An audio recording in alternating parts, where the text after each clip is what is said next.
Dans l'assemblée des saints, assoiffé je me tiens, que ton onction descende sur moi.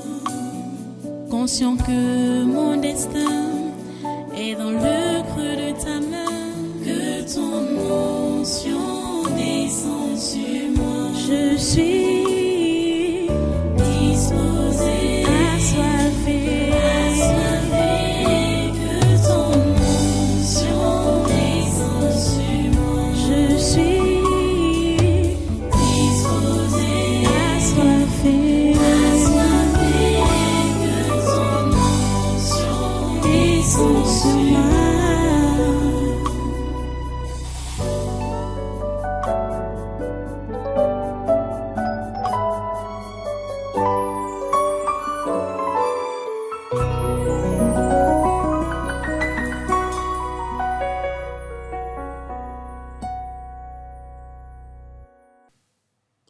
Alléluia. Ok, voilà. Matthieu 13, à partir du verset 24. Matthieu 13, à partir du verset 24. Jusqu'au verset 30. Après, verset 36 à 43. Je lis. Il leur proposa une autre parabole et il dit: Le royaume des cieux est semblable à un homme qui a semé une bonne semence dans son champ. Mais pendant que les gens dormaient, son ennemi vint, sema de l'ivraie parmi le blé, et s'en alla. Lorsque l'herbe eut poussé et donné du fruit, l'ivraie parut aussi. Les serviteurs du maître de la maison vinrent lui dire: Seigneur, n'as-tu pas semé une bonne semence dans ton champ? D'où vient donc qu'il y a de l'ivraie? Il leur répondit: C'est un ennemi qui a fait cela. Et les serviteurs lui dirent: Veux-tu que nous allions l'arracher? Non, dit-il, de peur qu'en arrachant l'ivraie, vous ne déraciniez en même temps le blé. Laissez croître ensemble l'un et l'autre jusqu'à la moisson. Et à l'époque de la moisson, je dirai aux moissonneurs: Arrachez d'abord l'ivraie et liez-la en gerbe pour la brûler, mais amassez le blé dans mon grenier. Verset 36. Alors, il renvoya la foule et entra dans la maison. Ses disciples s'approchèrent de lui et dirent: Explique-nous la parabole de l'ivraie du champ. Il répondit: Celui qui sème la bonne semence, c'est le Fils de l'homme. Le champ, c'est le monde. La bonne semence, ce sont les fils du royaume. L'ivraie, ce sont les fils du malin. L'ennemi qu'il a semé, c'est le diable. La moisson, c'est la fin du monde. Les moissonneurs, ce sont les anges. Or, comme on arrache l'ivraie et qu'on la jette au feu, il en sera de même à la fin du monde. Le Fils de l'homme enverra ses anges qui arracheront de son royaume tous les scandales et ceux qui commettent l'iniquité. Et ils les jetteront dans la fournaise ardente, où il y aura des pleurs et des grincements de dents. Alors, les justes resplendiront comme le soleil dans le royaume de leur Père. Que celui qui a des oreilles pour entendre, entende. Prions le Seigneur. Dieu Tout-Puissant, nous te remercions pour ta parole de ce jour et de ces moments. Nous te remercions parce que tu nous accordes la grâce de pouvoir la saisir, la comprendre, et tu nous donnes également la grâce de pouvoir l'appliquer. Seigneur, merci pour ton interpellation. Merci parce que tu disposes les cœurs, que les cœurs soient ouverts à ta parole et à ton conseil en cet instant. Ô Dieu, sois béni, sois glorifié. Merci d'accomplir ta parfaite volonté dans chacune de nos vies en cet instant. Au nom puissant de Jésus, j'ai prié. Amen. Prenez place et soyez tous les bienvenus, une fois de plus, à ce congrès de surnaturel de ce 31 octobre 2025. Voilà les amis, nous sommes arrivés au deuxième jour de ce séminaire. Vous êtes en train de constater clairement que dans ce monde, et c'est Jésus qui nous l'enseigne maintenant là, que dans ce monde, il n'y a que deux qualités d'individus. Il y a ceux qui sont de Dieu et il y en a ceux qui sont du diable, du malin. Parce que la Bible dit clairement que, verset 38, le champ, c'est le monde. Donc ce monde dans lequel nous vivons est un grand champ.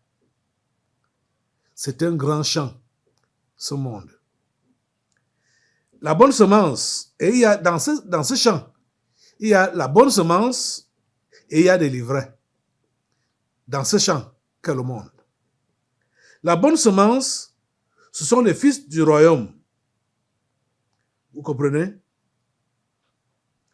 La bonne semence, ce sont les fils du royaume. Déjà, au verset 37, il répondit, celui qui sème la bonne semence, c'est le Fils de l'homme. Le Fils de l'homme, c'est qui? C'est Jésus. C'est lui qui sème la bonne semence. Et vous savez que sans Jésus-Christ dans ta vie, si tu ne le reçois pas comme Seigneur et Sauveur, tu ne peux pas te clamer enfant de Dieu. Donc, c'est Jésus qui sème la bonne semence. C'est par lui qu'on devient enfant de Dieu, par Jésus et par Jésus seul. Tu n'ajoutes rien d'autre à Jésus pour devenir enfant de Dieu. C'est-à-dire, si tu fais Jésus plus autre chose, ça peut être Marie, ça peut être un ange quelconque, ça peut être un fétiche, ça peut être un prophète quelconque. Donc, quand tu prends Jésus et tu ajoutes autre chose, ce n'est plus Jésus. Jésus est seul, l'unique. Jésus est l'unique. Vous savez que c'est dans les religions qu'on fait ce mélange-là. Dans la religion, et la religion, c'est un instrument du diable hein, pour conduire les gens en enfer. Je veux que tes oreilles s'ouvrent très bien et que tu comprennes que Jésus est l'unique chemin qui peut te conduire à Dieu. La parole de Dieu dit, dans Jean au chapitre 14, verset 6, que, et c'est Jésus lui-même qui parle, « Je suis le chemin, la vérité et la vie. Nul ne vient au Père autrement que par moi. » Jésus est le seul qui conduit au Père, au Dieu créateur. Jésus est le seul. C'est quoi? C'est lui qui sème donc la bonne semence. Verset 37, il répondit, « Celui qui sème la bonne semence, c'est le Fils de l'homme. C'est lui seul qui permet à ce que un individu puisse s'appeler enfant de Dieu. Quand l'individu croit en lui et l'appelle pour son salut, Jésus le sauve et cet individu devient enfant de Dieu. Jésus seul. J'ai dit Jésus est le seul.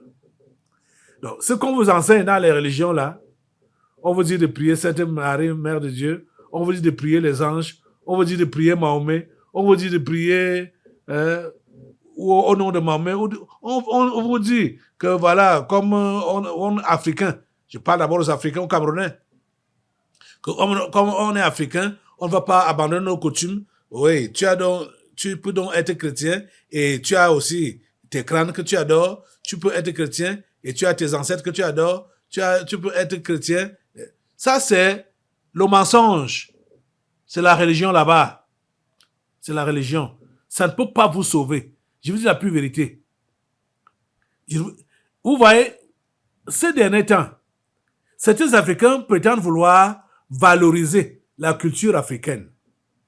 Cette culture africaine vous a amené où?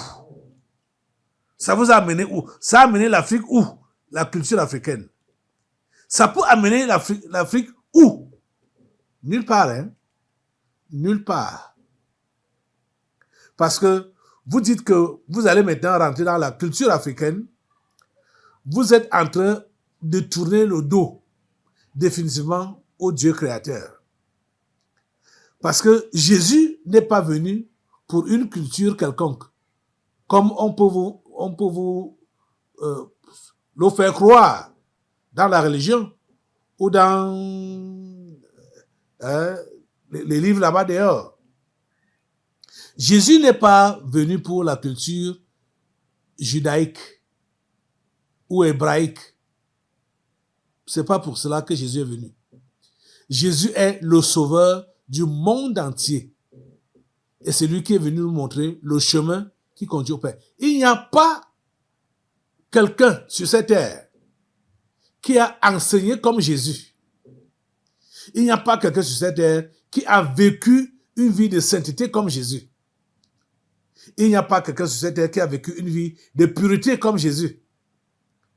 En ce qui concerne les miracles, les signes, les prodiges, il n'y a personne sur cette terre qui a opéré les miracles comme Jésus. Les miracles vrais, hein, et les miracles qui ont aidé dans la durée. Vous comprenez? Ce n'est pas les histoires que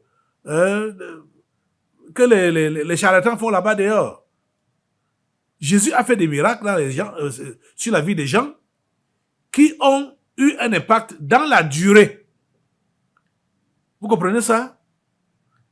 Il n'y a personne comme lui. Il n'y a personne. Il n'y a personne. Donc, c'est lui seul qui a donc la bonne semence. Donc, celui qui sème la bonne semence, c'est le Fils de l'homme. Il est appelé Fils de l'homme. Parce qu'il a pris la nature humaine entièrement, 100%. Et il a vécu sur cette terre comme un homme, 100%. Et il a réussi sa mission sur cette terre comme un homme, 100%. C'est pour ça qu'on l'appelle Fils de l'homme. C'est lui qui nous donne le courage, parce qu'il est un modèle pour nous les hommes, que nous puissions croire que, étant humains comme nous le sommes là, on peut être l'ami de Dieu. On peut lui obéir. On peut dépasser les épreuves, les pièges que Satan va mettre devant nous. N'oubliez pas que c'est le système que nous sommes en train de développer. Si tu ne comprends pas que Jésus est le Fils de l'homme, qu'il a été un homme comme toi et moi, tu ne pourras pas avoir la foi de croire à ce qui est écrit, que ce soit dans l'Ancien Testament, ou dans les évangiles, ou dans les épîtres. Tu ne pourras pas avoir la foi de croire à cela. Mais je veux donc que tu comprennes aujourd'hui que Jésus a été un homme comme toi et moi, 100%. C'est pourquoi on l'appelle ici Fils de l'homme. Ce n'est pas qu'on l'appelle, c'est lui-même qui s'appelle ici Fils de l'homme. Donc pour nous servir de modèle et d'exemple. Vous comprenez? Puisque dans les dires là-bas dehors, on prétend que personne ne peut vivre la vie que Dieu veut, que personne ne peut être comme Jésus a enseigné dans sa parole. Les gens prétendent ça. Pourtant, ils ignorent que Jésus a été comme nous sommes et qu'il a été tenté même, comme nous sommes tentés au quotidien. Hein, Jésus l'a été. Parce qu'il faut que vous compreniez une chose. La tentation n'est pas déjà le péché. C'est pourquoi Jésus a enseigné de prier. Ne nous induis pas en tentation, mais délivre-nous du malin. On peut être tenté, et tout le monde est tenté, tout le monde est tenté. Jésus a été tenté. La Bible dit qu'il a été tenté en toutes choses, comme nous, mais il n'a pas commis de péché. Vous comprenez ça? Jésus a donc ses enfants sur cette terre. Ce champ, ce grand champ qu'est cette planète. C'est un grand champ. Et dans ce grand champ, il y a deux sortes de semences. La bonne semence et l'ivraie. La bonne semence, ce sont les fils du royaume. Donc ceux-là qui sont donc prévus pour le royaume de Dieu. C'est la bonne semence. Je t'enseigne aujourd'hui, et depuis hier même, espérant que tu es un fils du royaume. Donc, tu ne dois pas être dérangé parce que tu es entouré des fils du malin. Ils sont même plus nombreux sur cette terre. C'est ça aussi que j'aimerais que tu comprennes. Je le dis pour une énième fois. Que tu comprennes que sur cette terre, ceux qui aspirent à la sainteté, comme toi, sont une minorité. Ceux qui sont les fils du royaume des cieux sont une minorité. Ce sont ceux-là qui sont du malin, qui font la majorité. Ils nous envahissent de tous les côtés. Je dis de toutes parts. À gauche, à droite, devant, derrière, partout. Ils nous envahissent. Mais leur envahissement ne doit en aucun cas nous intimider ou nous influencer. Parce que quand nous allons demeurer focus, c'est-à-dire focaliser sur le royaume des cieux alors, et sur les enseignements que Jésus nous a donnés, en voyant également son exemple et l'exemple de ses apôtres, nous allons avoir le courage de pouvoir avancer. Et on va avancer dans la victoire. Tu comprends ça? On va avancer dans la victoire. Donc, il est clairement établi ici que le diable a ses enfants propres sur cette terre. Donc, c'est le diable qu'on appelle également le malin. Il a ses enfants propres sur cette terre. Ils sont les vrais. Et ils nous côtoient. Ils essaient même de nous étouffer. Mais dans la parabole que Jésus-Christ a donnée, on est surpris de voir que quand les ouvriers ont demandé qu'ils allaient arracher l'ivraie, donc la mauvaise herbe, le patron du champ a dit non, laissez-les croître ensemble. La bonne semence et la mauvaise semence, laissez-les croître ensemble. Je sais que certains parmi vous là, ceux qui vous ont fait du mal et qui ne sont pas prêts à vous repentir, vous savez même qu'ils sont réellement des enfants du diable. Vous le savez, forcément. Vous le savez. Vous avez même désiré qu'ils puissent disparaître, qu'ils puissent mourir. Mais au lieu de cela, vous voyez comment, entre parenthèses, ou entre guillemets, comment ils prospèrent. Rien ne leur arrive de tout ce que vous souhaitez. Je sais que quelqu'un ici a été confronté à ce que j'ai dit là. Que tu vois des ennemis, les enfants du diable qui te harcèlent, qui te veulent du mal, qui te font du mal, pas seulement qui te veulent, ils te font même du mal. Tu désires qu'ils disparaissent. Tu désires que Dieu finisse avec eux. Parfois, vous avez souvent prié en disant Dieu, finis avec eux, élimine-les. Ce que je dis là, c'est arrivé même aux disciples qui étaient avec Jésus, aux apôtres qui étaient avec Jésus, qui ont marché avec Jésus, qui l'ont touché physiquement comme ça là. Jean et Jacques, ils ont demandé à Jésus la permission de commander au feu du ciel pour qu'ils dévorent leurs ennemis. C'est-à-dire ceux-là qui ont refusé de nous accueillir. Puisqu'en quelqu'un, tu es fatigué, tu as marché toute la journée, la nuit arrive, tu veux te reposer, on ne t'accueille pas, on ne te reçoit pas. La personne là est quoi pour toi? C'est un ennemi, il te veut du mal. Il ne t'aime pas. Donc les gens ont fait comme ça avec Jésus. Jean et Jacques ont dit à Jésus, donne-nous l'autorisation qu'on invoque le feu du ciel pour les consumer là. Comme ils ont refusé de nous recevoir. Jésus leur a dit que ce n'est pas pour cela que je suis venu. Ce n'est pas ma mission là-bas. Vous ne savez pas ce que vous demandez. Moi, je suis venu pour sauver et non pour perdre. Donc, les amis, je sais que vous avez des ennemis. Mais aussi longtemps que vous allez souhaiter leur disparition, leur mort, ils vont vivre davantage. Ils vont même s'engraisser devant vos yeux. Vous voyez? Parce que vous n'avez pas le cœur de Dieu dans ce domaine-là. Jésus a dit à ses disciples ici, du moins, Jésus nous dit que dans cette parabole, le patron du champ a dit à ses ouvriers, laissez-les croître ensemble. Laissez-les croître. La bonne semence est l'ivraie. On va régler le sort de l'ivraie le jour de la récolte, le jour de la moisson. C'est là que je vais donc demander, Jésus qui parle donc, que je vais demander aux anges de déraciner d'abord l'ivraie, qui est donc la mauvaise semence. Donc ces enfants du diable, les déraciner et les jeter dans le feu alors, le feu que toi tu voulais qu'ils aillent maintenant. Ils seront jetés dans le feu. Mais ce n'est pas ton travail.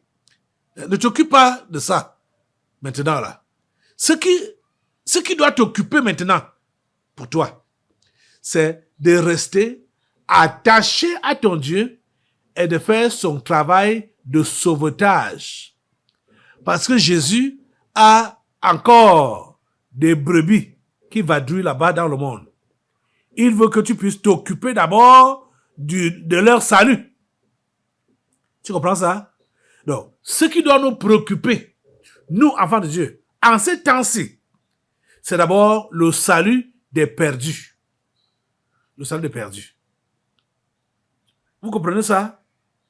Ce sont ces perdus qu'on doit s'acharner à sauver maintenant, à donner tout ce qui est à notre possibilité pour que ces gens soient sauvés, ces hommes et ces femmes.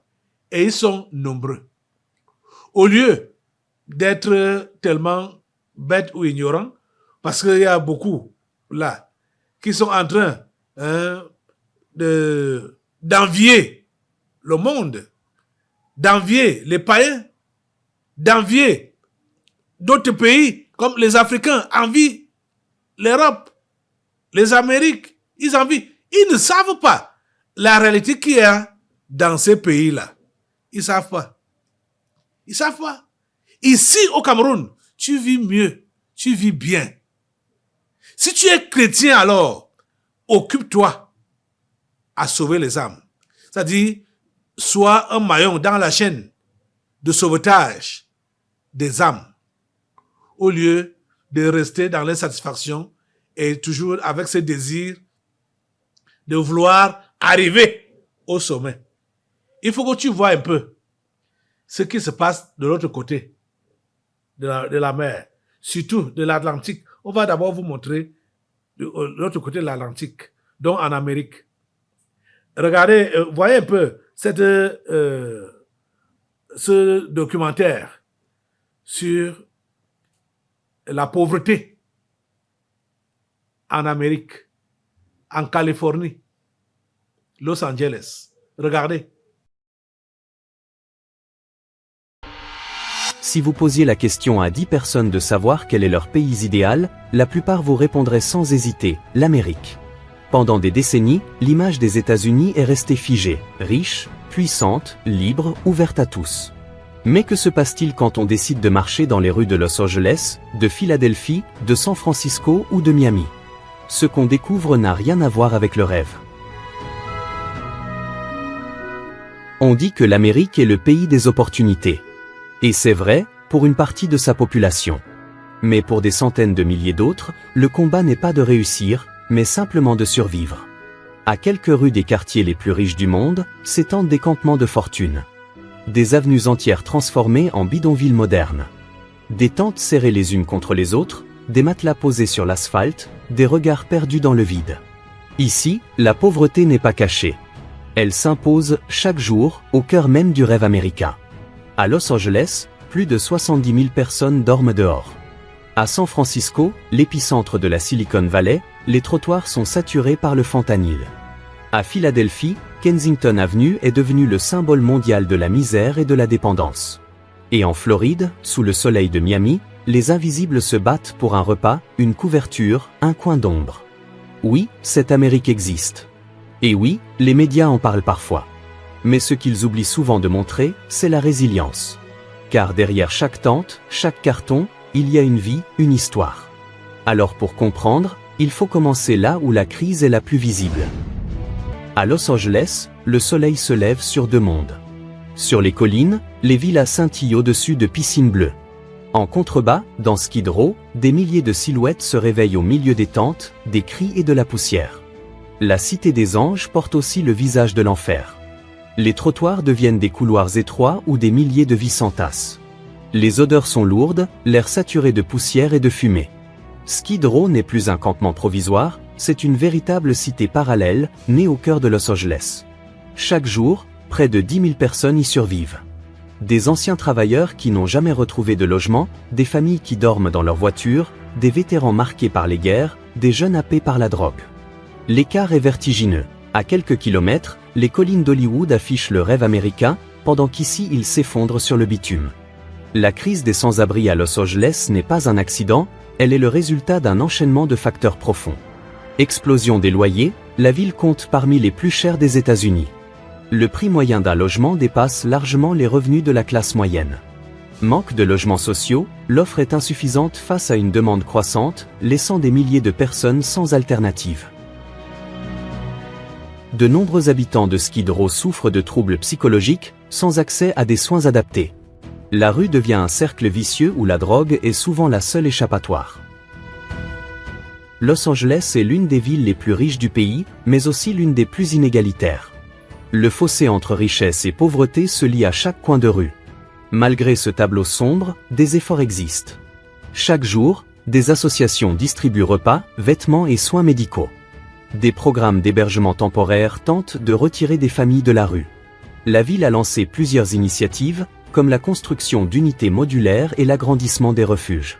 Certaines organisations militent pour appliquer le modèle du « Housing First », inspiré de la Finlande, offrir un logement stable avant toute autre aide. Ce n'est pas une solution miracle, mais une première étape pour redonner dignité et espoir à ceux que la société a laissés de côté. À Skid Row, au milieu des tentes et du chaos, on croise aussi des gestes de solidarité. Un repas partagé, une couverture donnée, un mot d'encouragement. De petits signes d'humanité, fragiles mais essentiels, qui rappellent que l'histoire de Los Angeles n'est pas uniquement celle de la misère, mais aussi de la résilience. Mais Los Angeles n'est pas une exception. Vous voyez, ça ce n'est pas tout. Comme la vidéo même est terminée en disant ça, que ça ce n'est pas tout. Ça se compte comme ça là, par milliers, le genre de personnes que vous avez vu là, par milliers. Et dans plusieurs États aux États-Unis. La vie n'est pas facile là-bas. C'est pas facile. Ce documentaire, bon, c'est récent hein, que ça a été publié. Il y a des documentaires, ce n'est pas aujourd'hui que ça a commencé. Il y a des documentaires qui datent de 7 ans, parlant de la même situation aux États-Unis. Vous comprenez? Donc, pourquoi je vous montre ça? C'est pour que vous puissiez comprendre que ce n'est pas le luxe là qui est quelque chose. Vous avez vu, les gens sont sous des tentes de fortune, en bas des grands immeubles. Hein? Vous voyez, la ville est scintillante, ça brille. Les routes sont goudronnées. Mais les gens vivent comment? Dans la misère. Dans la misère. C'est-à-dire, ça peut être pénible. Moi, je ne sais pas si je peux vraiment bien dormir, sachant que des gens comme ça, là, vivent en bas de ma maison. Vous voyez? Beaucoup ont été mis dehors, là où ils louaient, parce que le travail est fini. Parce que leur usine a fermé, ou leur commerce a fermé, ils se sont retrouvés dans le chômage. Et ils ne pouvaient plus payer la maison, le bailleur les a mis dehors. Ils sont dans l'état où vous les voyez là. Je vous dis que ça se compte par milliers. Vous comprenez? Donc, on doit nous concentrer sur le salut des âmes. Vous comprenez ça? Voilà. Je vais arrêter comme ça aujourd'hui, en espérant que vous vous êtes laissé interpeller. Parce que Dieu veut. Si tu es vraiment un fils du royaume, tu dois chercher les enfants du royaume qui sont encore en train de se perdre là-bas dehors pour les ramener à la bergerie. Ça doit être ton travail. C'est notre travail. Je dis que chacun doit être un maillon dans cette chaîne. C'est une chaîne. Je suis en train de faire ma part maintenant là. Chacun de vous a une part, a un rôle à jouer dans cette chaîne. Lève-toi pour la prière. Dieu Tout-Puissant, je te prie pour que tu puisses vraiment aider tes enfants que voici à comprendre ce qui a été enseigné. Qu'ils puissent comprendre. S'ils sont sauvés, ils ont la tâche ou le travail de sauver aussi d'autres. Que cela puisse entrer dans leur esprit. S'il te plaît, oh Dieu, fais-le. Au nom puissant de Jésus. Amen. Prenons place. Nous allons maintenant passer aux délivrances prophétiques. Dans l'assemblée des saints, assoiffé je me tiens, que ton onction descende sur moi. Conscient que mon destin est dans le creux de ta main, que ton onction descende sur moi. Je suis disponible.